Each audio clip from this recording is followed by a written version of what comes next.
Eleanor Hartley heard the laughter before she understood its source. It rippled through the glittering ballroom like poison through water, starting at Lady Pemberton's tight circle of silk-clad vipers and spreading outward until it seemed the entire assembly was watching her, their faces alight with cruel amusement.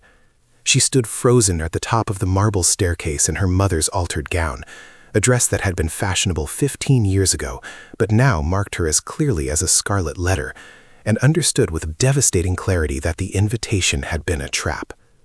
They had not asked her here to dance, to celebrate the season, to be part of society. They had invited her to be the entertainment, the spectacle, the object of mockery for an evening's cruel sport. Lady Pemberton herself was barely concealing her glee, one gloved hand pressed to her lips as though to hold back laughter, while her daughter Arabella whispered something behind her fan that sent fresh waves of giggling through the crowd. Eleanor's cheeks burned with humiliation so acute it felt like physical pain, and she knew with the certainty of a woman who had endured 26 years of being invisible or worse, that she would never recover from this moment, that this public degradation would follow her for whatever remained of her ruined life. Wait, before the next confession unfolds, if this story has already stirred your heart, tell us where you're watching from. To make sure you don't miss the next betrayal, kiss, or redemption, subscribe and join our circle. The next heartbeat might change everything. Now, back to the scene. She should have left immediately. Pride demanded it. But Eleanor's legs would not obey, frozen by the weight of hundreds of eyes upon her, by the sick understanding that fleeing would only confirm her status as a figure of fun. She was trapped at the top of those stairs, a butterfly pinned to velvet, struggling uselessly while her tormentors enjoyed the show. Then a voice cut through the laughter like a blade through silk. "Miss Hartley?" The words were spoken quietly, but they carried the kind of authority that commanded instant silence. The ballroom fell still as death. "You look quite lovely this evening. That particular shade of rose becomes you remarkably well." Eleanor's gaze snapped to the source of the voice, and her breath caught. Standing at the base of the staircase, looking up at her with an expression of grave courtesy, was Nicholas Thornhill, Viscount Blackmore. He was perhaps the most powerful man in the room, wealthy beyond measure, politically influential, and possessed of a reputation so formidable that even the cruelest gossips thought twice before speaking ill of him. He was also notoriously selective about his social engagements, appearing at perhaps 1 ball in 10, and when he did attend, he spoke to almost no one. Yet here he stood, addressing her directly, his dark eyes steady on hers. "My lord," Eleanor managed, her voice barely above a whisper. Blackmore ascended the stairs with measured steps, each footfall deliberate. When he reached her, he extended his hand with the kind of formal grace that belonged to an earlier, more courteous age. "I believe you promised me the first dance, shall we?" Eleanor had promised him nothing. They had never met, never spoken, never exchanged so much as a glance at any social gathering. Yet his eyes held hers with an intensity that communicated something urgent. "Play along, trust me, let me help you." She placed her trembling hand in his. "Of course, my lord, I had not forgotten." The lie tasted strange on her tongue, but Blackmore's fingers closed around hers with reassuring firmness. He led her down the staircase, past Lady Pemberton's shocked face, past Arabella's dropped jaw, past the sea of stunned onlookers who could not reconcile what they were seeing with what they knew of the Viscount's habits. The orchestra, which had fallen silent during the confrontation, hastily struck up a waltz. Blackmore led Eleanor onto the dance floor and drew her into position with the confidence of a man who had waltzed with queens and duchesses. His hand settled at her waist, warm and steady through the thin fabric of her gown. "Breathe," he murmured as they began to move. "You're holding your breath." Eleanor exhaled shakily. "Why are you doing this?" "Dancing? It is a ball, Miss Hartley. One generally dances at such events." "You know what I mean." They turned in perfect synchronization, and Eleanor found herself grateful for the dancing lessons her mother had insisted upon years ago, before the money ran out and such luxuries became impossible. "Why are you helping me? You don't know me. We have never even been introduced." Then allow me to remedy that oversight." Blackmore's expression remained grave, but there was something almost amused in his dark eyes. "I am Nicholas Thornhill, Viscount Blackmore, and you are Miss Eleanor Hartley, daughter of the late Colonel Hartley, who died with honor at Waterloo, and whose service to this country should have ensured his daughter was treated with respect rather than contempt." Eleanor stumbled slightly, and his hand tightened at her waist, steadying her. "You know who I am?" "I make it my business to know things." They spun past Lady Pemberton, who was watching with an expression of barely contained fury. "I also make it my business to notice when cruelty is disguised as entertainment. I saw the invitation that was sent to you, Miss Hartley. I saw the wager in the betting book at White's regarding how long it would take you to realize you had been invited as a jest." Shame flooded through Eleanor, hot and bitter. "Then you know what a fool I am." "I know that you are brave," Blackmore corrected quietly. "It takes courage to attend a social event when one knows one is not truly welcome." It takes even more courage to stand at the top of those stairs and face mockery rather than flee. I admire courage, Miss Hartley. The waltz ended, but before Eleanor could step back, Blackmore retained his hold on her hand. "The next dance is a quadrille," he said, loudly enough for those nearby to hear. "But I find I am not in the mood for such intricacy. Miss Hartley, would you do me the honor of taking some refreshment with me instead?" It was not a request, but a lifeline, and Eleanor grasped it with both hands. "I would be delighted, my lord." He led her off the dance floor, past the refreshment table where other guests clustered, and out onto the terrace. The night air was cool and clean after the oppressive heat of the ballroom. Eleanor drew in great gulps of it, trying to steady her racing heart. "They will talk about this," she said finally, staring out at the darkened garden. "About you dancing with me, about us leaving together. Your reputation—" "My reputation is my own concern," Blackmore interrupted. "And frankly, Miss Hartley, I care very little what this particular collection of idle gossips thinks of me." Eleanor turned to look at him properly for the first time. In the moonlight, his features were sharp and aristocratic, a strong jaw, a blade of a nose, dark eyes that seemed to see far too much. He was not handsome in the conventional sense, but there was something compelling in his severity, a kind of masculine authority that made her feel safe, even in the midst of her humiliation. "Why?" she asked again. "Why did you help me?" Blackmore was silent for a long moment, his gaze fixed on some distant point in the garden. "Because when I was 12 years old," he said finally, "my father hosted a gathering at our estate. I was an awkward child, too serious, too bookish, too uncomfortable in my own skin. One of my father's guests, a duke of considerable importance, decided it would be amusing to mock me in front of the entire assembly. He made jest after jest about my stammer, my clumsiness, my presumed stupidity. Everyone laughed, even my own father." Eleanor's chest tightened with sympathetic pain. "That's horrible." "It was formative," Blackmore said dryly. "It taught me several valuable lessons. First, that cruelty often wears the mask of humor. Second, that those who stand by and allow cruelty are nearly as guilty as those who perpetrate it. And third, that I would never, ever be that person, the one who laughs while another soul is torn apart for entertainment." He turned to face her directly, and the intensity in his gaze made Eleanor's breath catch. "So when I saw that wager in the betting book, when I learned what Lady Pemberton had planned, I made a decision. I would attend this farce of a ball, and I would ensure that you were not humiliated without consequence." "I was already humiliated," Eleanor pointed out, her voice breaking slightly. "Standing there in my mother's old dress, hearing them laugh." "They laughed because they are small, petty people with nothing better to do than torment someone they perceive as vulnerable," Blackmore said, his voice hard. "But I made certain that laughter died quickly. By dancing with you, by treating you with the respect you deserve, I have made a statement. Anyone who mocks you now mocks me by extension, and very few people are foolish enough to do that."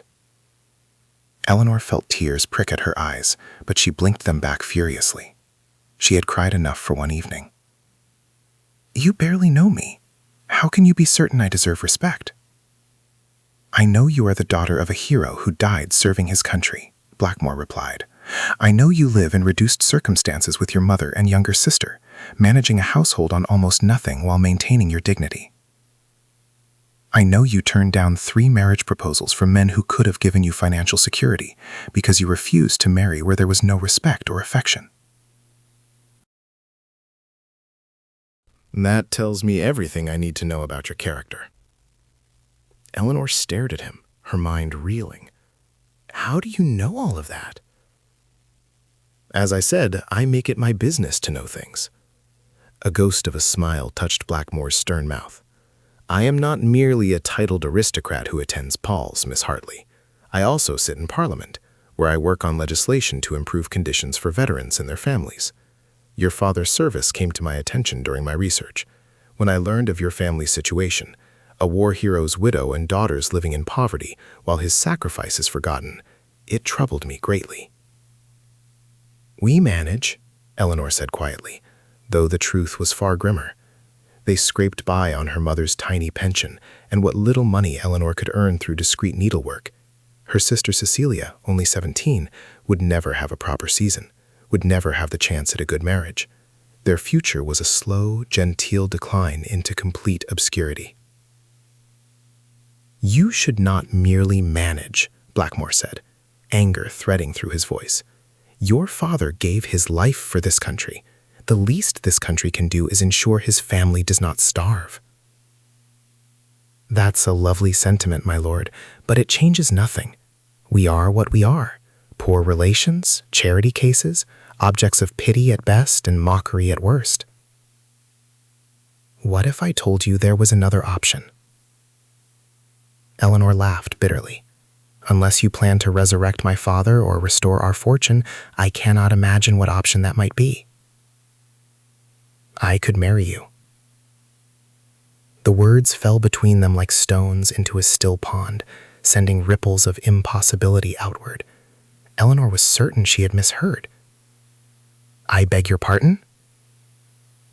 I could marry you, Blackmore repeated calmly, as though he were discussing the weather rather than proposing a union between a Viscount and a penniless nobody. It would solve several problems simultaneously. You and your family would have financial security. Your mother and sister would be provided for. You would have a position in society that would protect you from the cruelty of people like Lady Pemberton. And he paused, seeming to choose his words carefully. I would have a wife who understands adversity, who possesses genuine character, and who would not have married me merely for my title and fortune. Eleanor's head was spinning. This is madness. We only just met. You cannot possibly. I can, and I am, Blackmore interrupted. Miss Hartley, I am 35 years old. I have avoided marriage for years because I found the entire process of courtship to be theatrical nonsense. Young ladies performing virtue and accomplishment they do not possess. Mamas scheming for advantageous matches. Everyone pretending to emotions they do not feel. I am tired of pretense. I want honesty. I want partnership. And I believe you could provide both. But you don't love me. Eleanor said it flatly, stating the obvious. No, Blackmore agreed without hesitation. Nor do you love me, but I respect you, which is more than most married couples can claim. Love may come in time, or it may not. What I can promise you is honesty, fidelity, and a partnership based on mutual respect and shared purpose. Eleanor turned away from him, gripping the terrace balustrade with white-knuckled hands. This could not be happening. Men like Blackmore did not propose marriage to women like her, women with no fortune, no connections, no beauty to recommend them. And yet he stood there, calm and serious, as though this were the most reasonable suggestion in the world. I need time to think, she said finally. Of course, Blackmore's voice softened slightly. I am not asking you to decide tonight. Take as long as you need. But know this, Miss Hartley. My offer is genuine and will remain open. I will not withdraw it because of gossip or social pressure. A burst of laughter drifted out from the ballroom, reminding Eleanor sharply of where they were and what had just transpired. She straightened her shoulders, drawing on reserves of courage she had not known she possessed. I should return home, she said. My mother will be worried. "Allow me to escort you." Blackmore offered his arm. "I will have my carriage brought around." They re-entered the ballroom together, and the effect was electric. Conversations ceased mid-sentence. Fans snapped shut. Every eye in the room tracked their progress as Blackmore led Eleanor through the crowd with the unhurried confidence of a man who bowed to no one. He paused at the base of the staircase, where Lady Pemberton stood with her daughter and several other members of her poisonous circle. His expression was pleasant, but his eyes were glacial. "Lady Pemberton," he said with exquisite courtesy, "I must thank you for inviting Miss Hartley this evening. She has proven to be the most delightful company, intelligent, gracious, and possessed of genuine character. Qualities, I find, that are sadly rare in modern society." The insult was subtle, but unmistakable. Lady Pemberton's face flushed an unflattering shade of puce. "My lord, I do hope you will invite her to future gatherings," Blackmore continued smoothly. "As my particular friend, I would be most disappointed if she were excluded." He smiled, and it was not a pleasant expression. "I trust you understand my meaning." "Of course, Lord Blackmore," Lady Pemberton managed, her voice strangled. "Excellent." He turned his attention back to Eleanor, his expression warming. "Come, Miss Hartley, my carriage awaits." The ride to Eleanor's modest lodgings was accomplished in silence. Eleanor sat across from Blackmore in the luxurious interior of his carriage, acutely aware of the vast gulf between their stations. This was temporary, she reminded herself.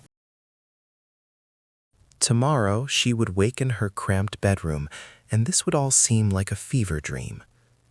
But when they arrived at her door, Blackmore handed her down from the carriage with the same careful courtesy he would have shown a duchess. "Think about what I said," he murmured, "and know that whatever you decide, you are under my protection now. No one will dare mock you again." Eleanor watched his carriage disappear into the night, then turned to face her mother, who had been waiting up despite the late hour. "Eleanor!" Her mother rushed forward, her lined face anxious. "I heard the carriage. Tell me it went well. Did anyone speak to you? Were they kind?" Eleanor thought of the laughter, the humiliation, the trap that had been set for her. Then she thought of Blackmore's intervention, his proposal, the way he had turned her worst nightmare into something that felt almost like vindication. "It was complicated," she said finally, "but Mama, something extraordinary happened." She told her mother everything, watching the older woman's expression cycle through disbelief, shock, and finally, a cautious, fragile hope. "A Viscount," her mother breathed. "Eleanor, if this is true, if he truly means to marry you, it would save us all. Cecilia could have a proper season. We could leave these awful rooms. We could—" She stopped, pressing a hand to her mouth. "But why? Why would he offer this?" "He said he wants honesty and partnership," Eleanor replied, "and that he respects me." "But does he love you?" "No." The word came out more firmly than Eleanor intended. "And I did not love him. But Mama, is that so terrible? How many marriages of our acquaintance are based on love? Most are arrangements of convenience or necessity. At least this would be an honest arrangement."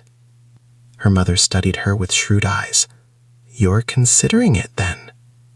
"I don't know." Eleanor sank into a chair, suddenly exhausted. Part of me wants to accept immediately, to grasp this chance for security, for protection, for a life that is more than mere survival. But another part of me rebels at the idea of marrying without love, of entering into what is essentially a business transaction. "Your father and I married for love," her mother said softly, "and I would not trade a single moment of our time together, even though it ended in tragedy and left us destitute.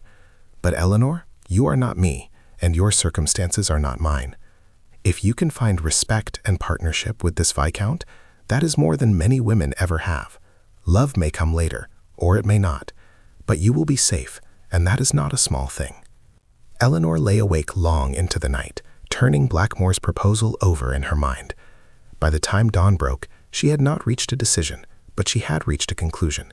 She needed to know more about the man who had offered to reshape her entire life. The next morning, a letter arrived, delivered by a liveried servant who looked absurdly grand standing at the door of their shabby lodgings. Eleanor opened it with trembling hands. "Miss Hartley, I hope you arrived home safely and that my proposal has not caused you undue distress. I realize the suddenness of my offer may seem overwhelming. To that end, I would like to invite you and your family to dine at my townhouse tomorrow evening. I believe you should see how I live and meet some of the people important to me before making your decision. If you are amenable, my carriage will call for you at 6 o'clock. Respectfully, Blackmore." Eleanor showed the letter to her mother and Cecilia, who had just been informed of the previous night's events and was vibrating with excitement. "We're going to dine with a Viscount," Cecilia exclaimed. "Eleanor, you must accept him. You must! Think of what this could mean for all of us." "Cecilia," their mother said sharply. "Your sister's future is not a fairy tale for your entertainment. This is a serious decision that will affect the rest of her life." "I know that, Mama, but surely—" Cecilia stopped, biting her lip. "I'm sorry, you're right. But, Eleanor, at least go to dinner, see his home, get to know him better. You owe yourself that much." Eleanor found herself nodding. "You're right. I need more information before I can make an informed choice." The next evening, Blackmore's carriage arrived promptly at 6. Eleanor had agonized over what to wear, finally settling on her best dress, a simple gown of deep green that was only 2 years out of fashion and made her pale skin and auburn hair look less washed out than usual. Her mother wore her one good evening dress, and Cecilia, bless her, had managed to make herself presentable despite their limited wardrobe.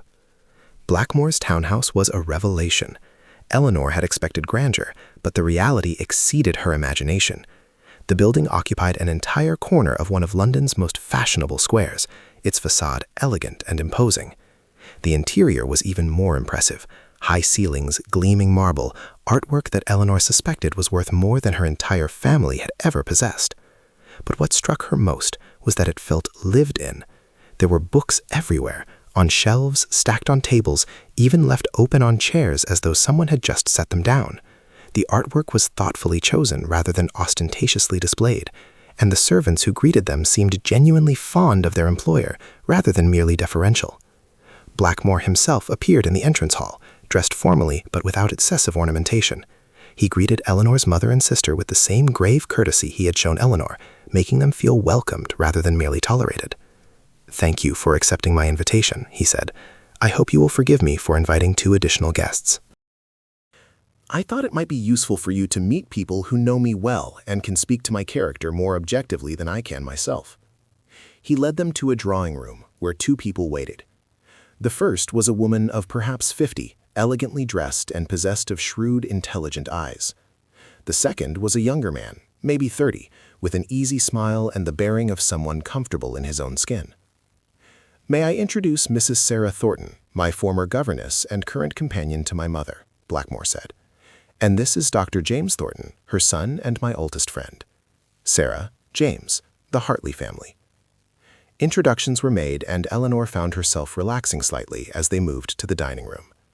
The dinner itself was elegant but not ostentatious, excellent food served without pretension, and the conversation was even more remarkable. Mrs. Thornton, it emerged, had been governess to Blackmore and his late sister. She spoke of him with a mixture of affection and exasperation that felt genuine rather than calculated. "Nicholas was the most serious child I ever taught," she said with a smile. "Always reading, always questioning, never satisfied with simple answers. He drove his tutors to distraction, but I found him delightful." "That's a charitable way of describing me," Blackmore said dryly. "If memory serves, I was also stubborn, argumentative, and convinced I knew better than everyone else." "You were," his friend James agreed cheerfully. "You still are, in fact. But you're also loyal, principled, and possessed of an almost pathological need to fix injustice wherever you find it. It's exhausting being your friend, Nicholas, but it's never boring." Eleanor found herself studying Blackmore as others spoke about him. The picture that emerged was complex. A man of strong convictions and stronger will. Someone who did not suffer fools, but who was deeply loyal to those he cared about. Someone who used his wealth and position to effect change rather than merely to indulge himself. "Tell me, Miss Hartley," Mrs. Thornton said, turning her attention to Eleanor. "Nicholas mentioned that your father was a military man. What can you tell us about him?" Eleanor hesitated, unused to anyone taking genuine interest in her family's history. But something in Mrs. Thornton's expression encouraged honesty.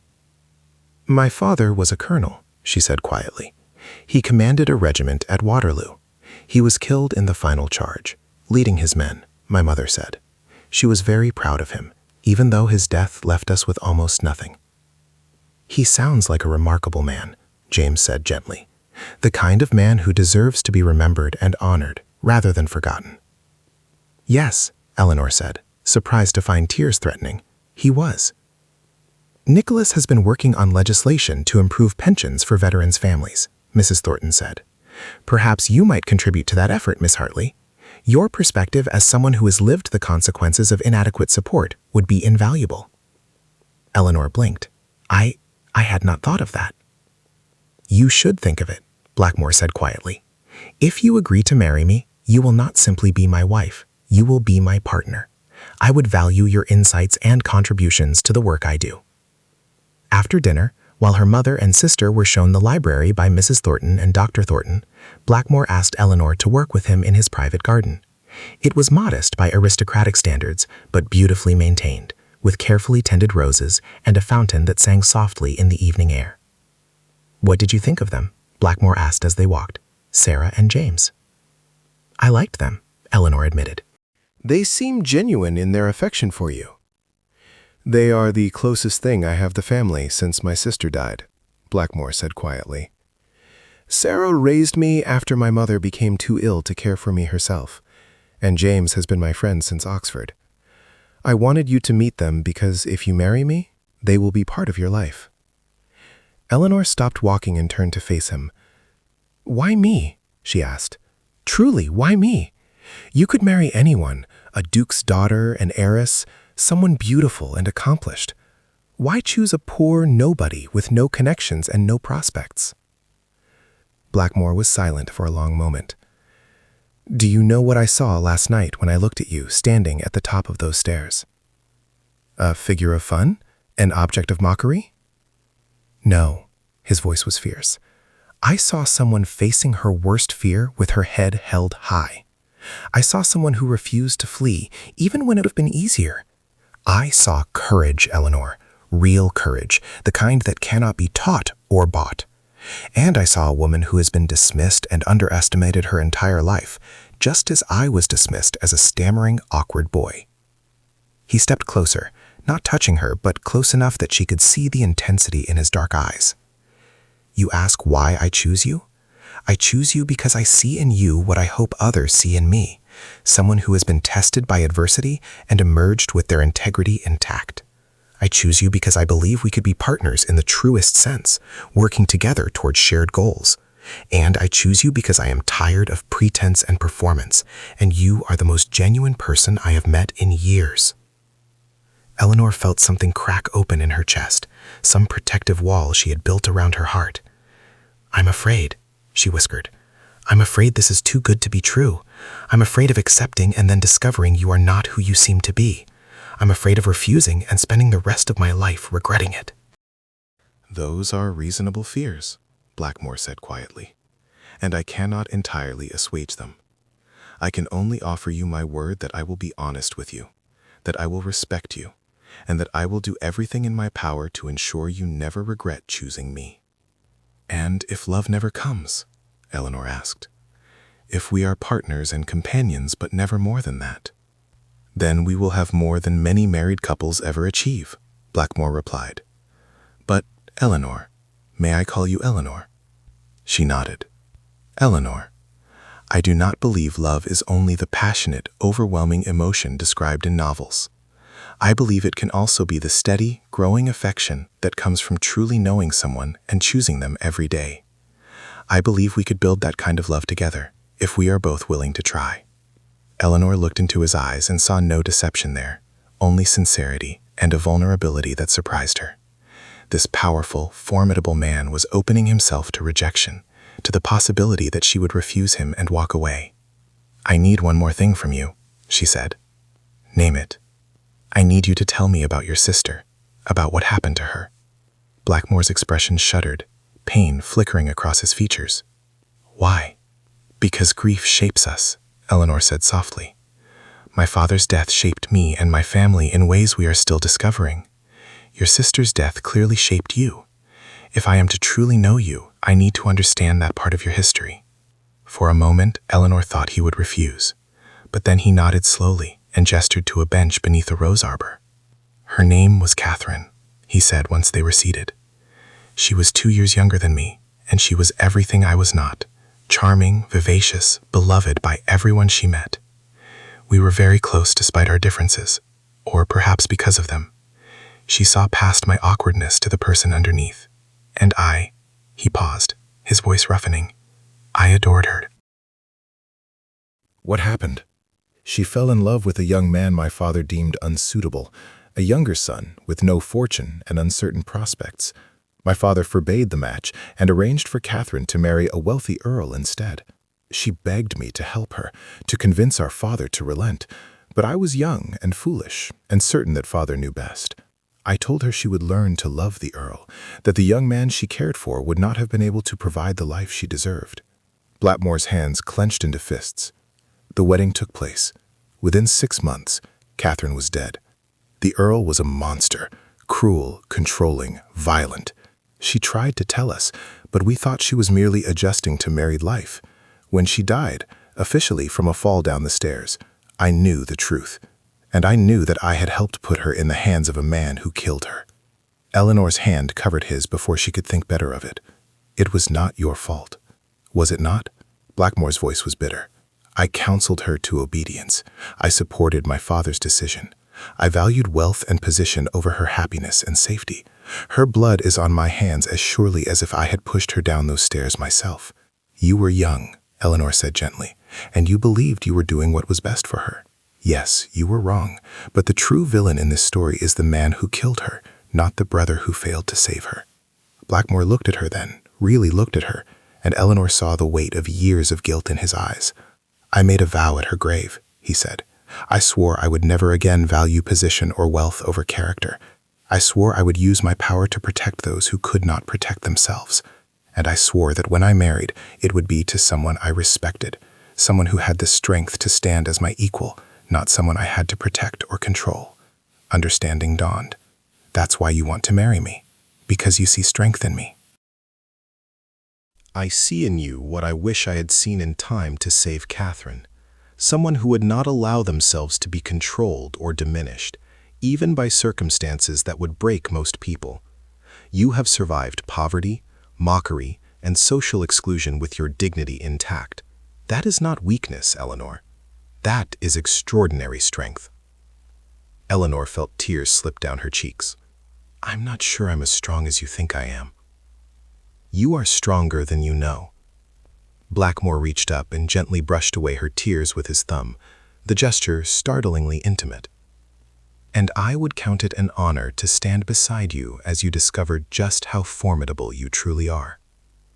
In that moment, sitting in the moonlit garden with this complicated, wounded, honorable man, Eleanor made her decision. Yes, she said quietly, I will marry you.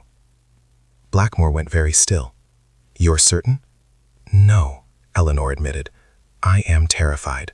But I am also certain that if I refuse this chance, I will regret it for the rest of my life. So yes, Lord Blackmore, I will marry you. The smile that crossed his face was like the sun breaking through clouds, rare and transformative. Nicholas, he said, if we are to be married, you should call me Nicholas. Nicholas, Eleanor repeated, testing the name on her tongue. He stood and pulled her to her feet, then did something that surprised them both. He kissed her.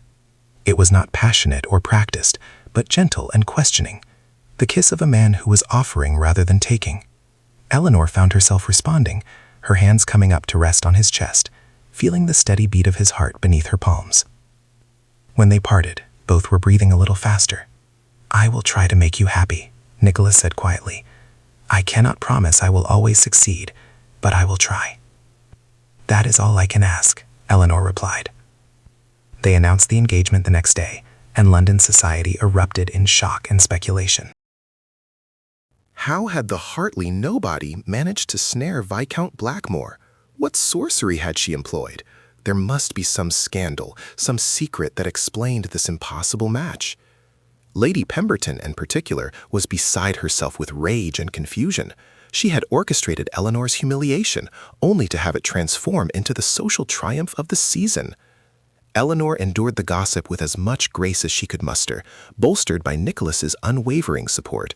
He made it clear to anyone who would listen that Eleanor was his choice, his partner, and anyone who disrespected her would answer to him.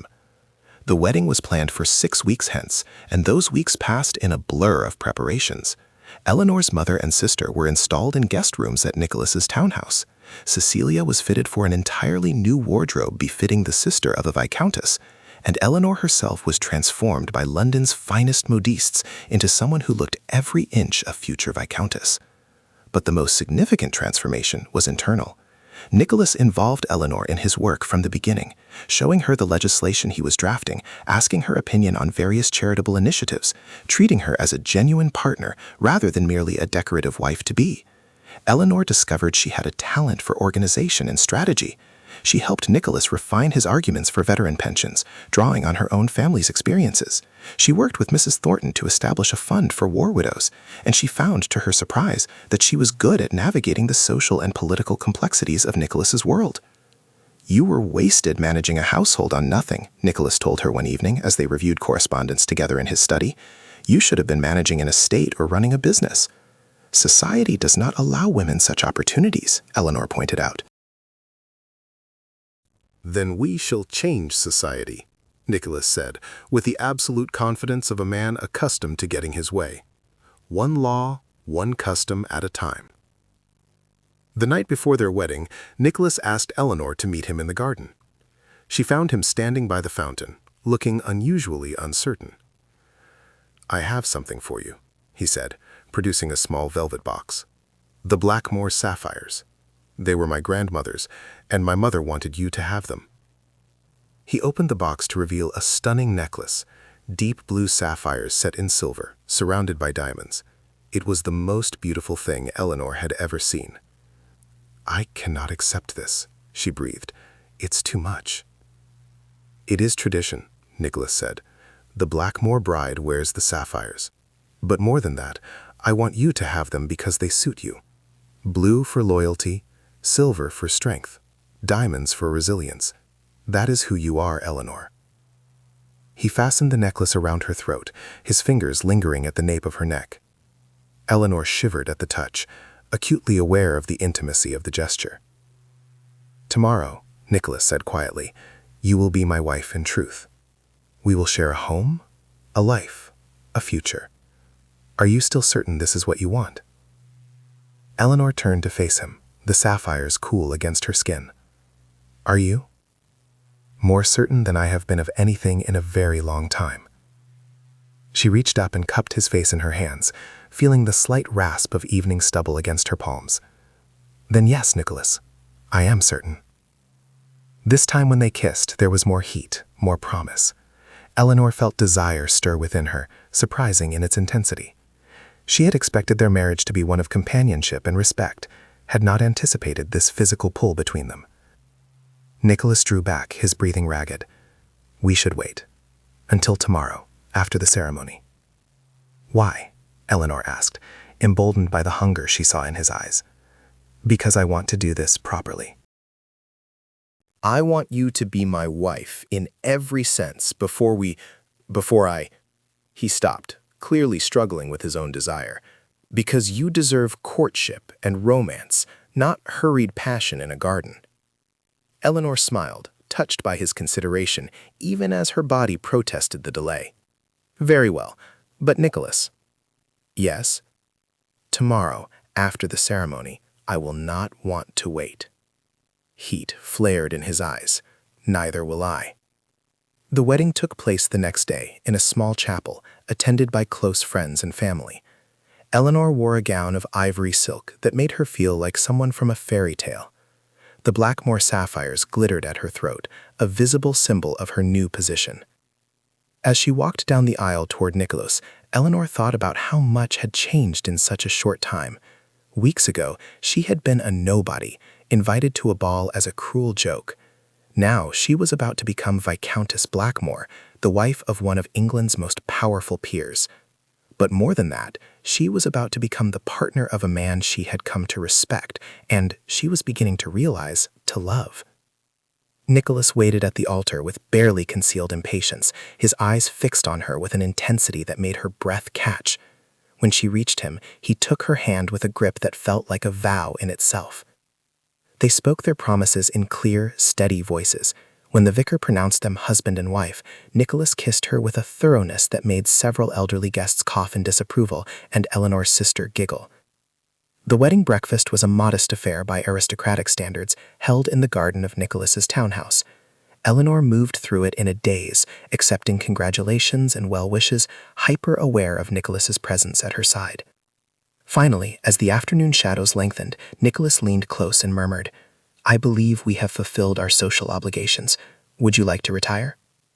Eleanor's pulse quickened. "Yes." He led her upstairs to the Viscountess's chambers, her chambers now. Someone had filled the room with flowers and lit candles throughout. The effect was romantic and welcoming. Nicholas's own chambers connected to hers through a door that currently stood open. He led her to the threshold and stopped. "Eleanor," he said, his voice rough with desire and something else, nervousness, she realized. "I have never, that is, I am not experienced in this area." The admission surprised her. "Never?" "I told you I avoided romantic entanglements. I meant it." He looked almost embarrassed. "I did not want meaningless encounters, and I did not meet anyone I wanted to, until you." Eleanor felt warmth spread through her chest. "I am glad," she said honestly. "I am glad we will discover this together." "As am I." He reached up and gently removed the sapphire necklace, setting it carefully on a nearby table. Then his fingers found the fastenings of her gown. What followed was tender and awkward and absolutely perfect. They undressed each other with trembling hands, laughing at their own nervousness, gasping at each new discovery. Nicholas worshipped her body with a reverence that made Eleanor feel beautiful for the first time in her life. And when they finally came together, it was with a sense of rightness that transcended mere physical pleasure. Afterward, they lay tangled together in Nicholas's bed, Eleanor's head on his chest, his fingers tracing lazy patterns on her shoulder. "I lied to you," Nicholas said quietly. Eleanor lifted her head to look at him, her heart sinking. "About what?" "About not loving you." He met her eyes, his own expression vulnerable.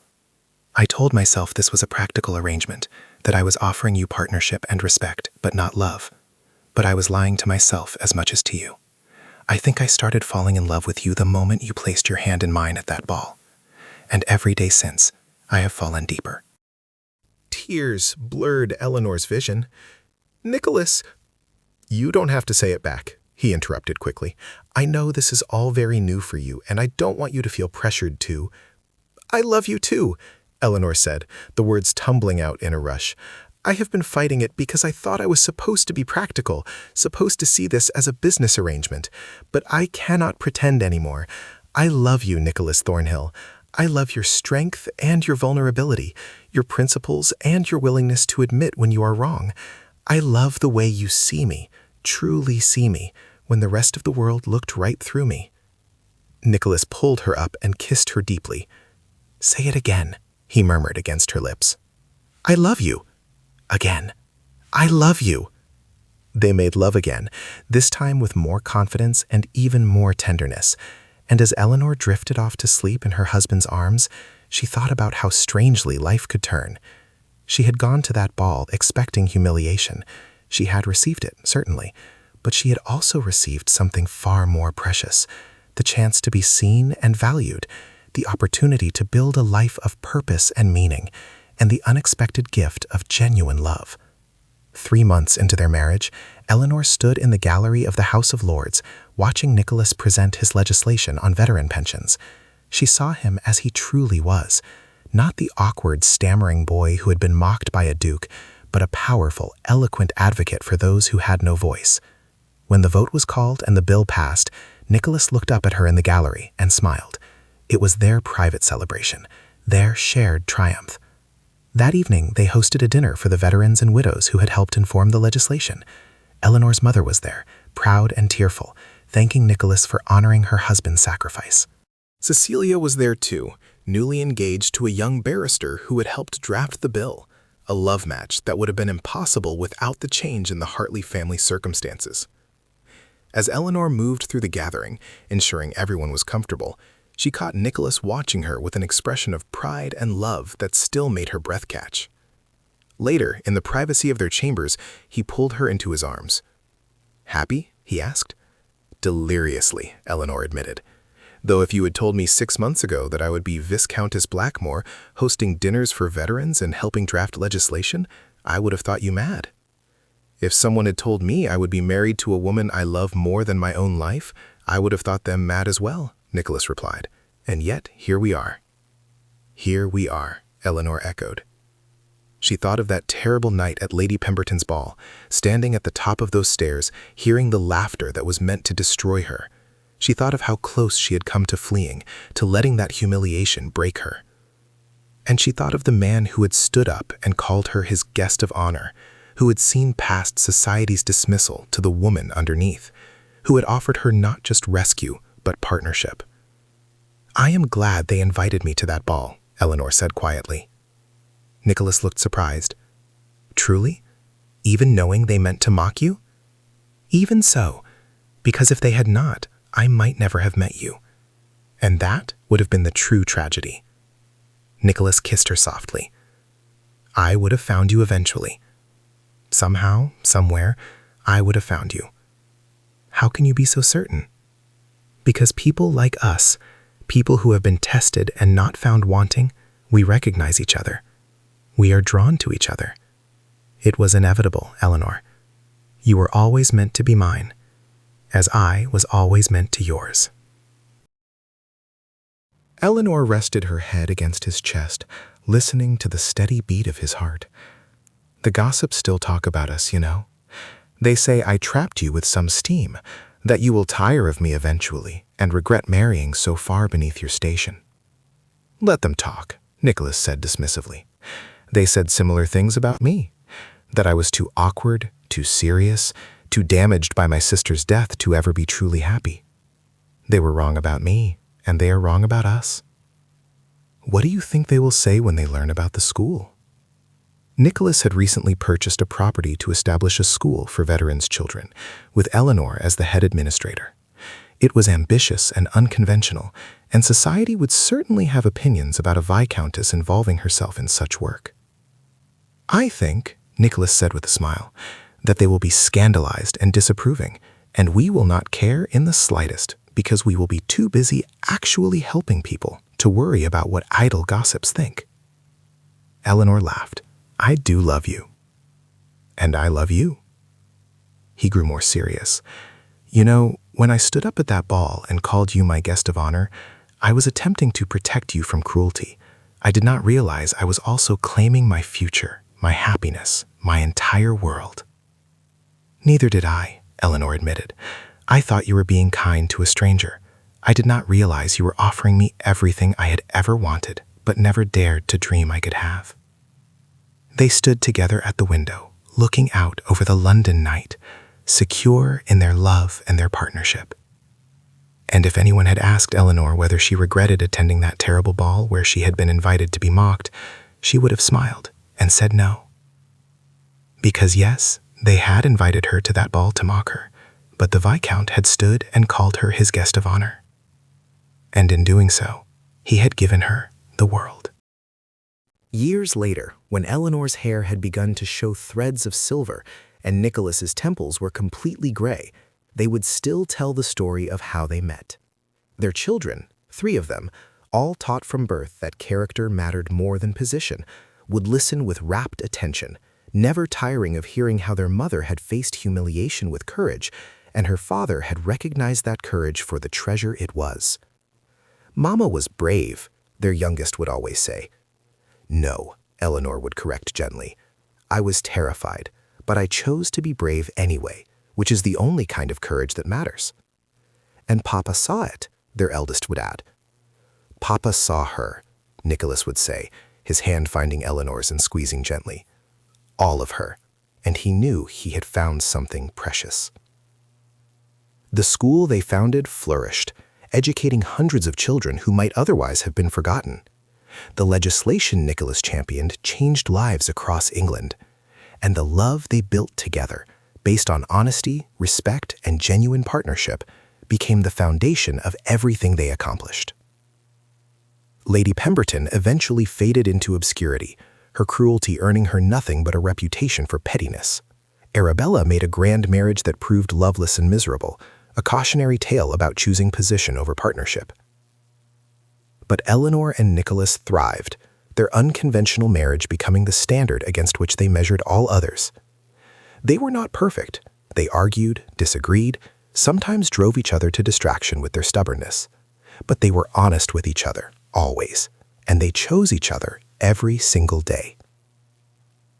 On their 25th wedding anniversary, Nicholas presented Eleanor with a portrait he had commissioned. It showed her as she had been that night at the ball, standing at the top of those stairs in her mother's altered gown, her chin lifted, her eyes defiant despite the tears threatening to spill. "This is how I see you," Nicholas said quietly.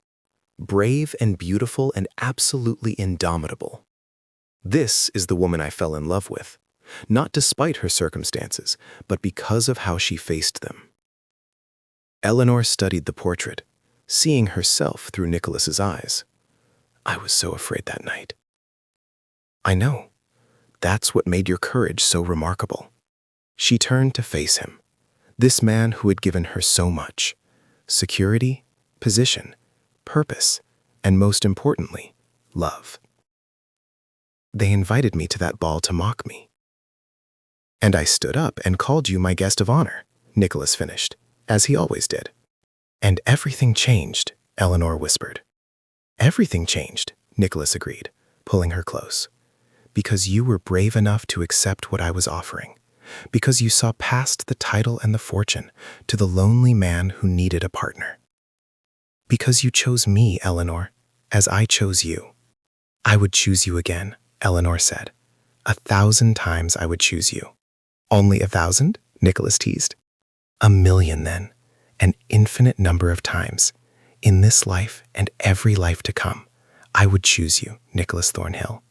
He kissed her then, soft and sweet, and filled with 25 years of shared joy and sorrow, triumph and struggle, love and partnership. And somewhere in heaven, Eleanor liked to imagine, her father smiled. His daughter, the one society had dismissed as too poor, too plain inconsequential, had not merely survived, she had triumphed. She had found love and purpose and meaning. She had been invited to a ball to be mocked, and she had found her happily ever after instead.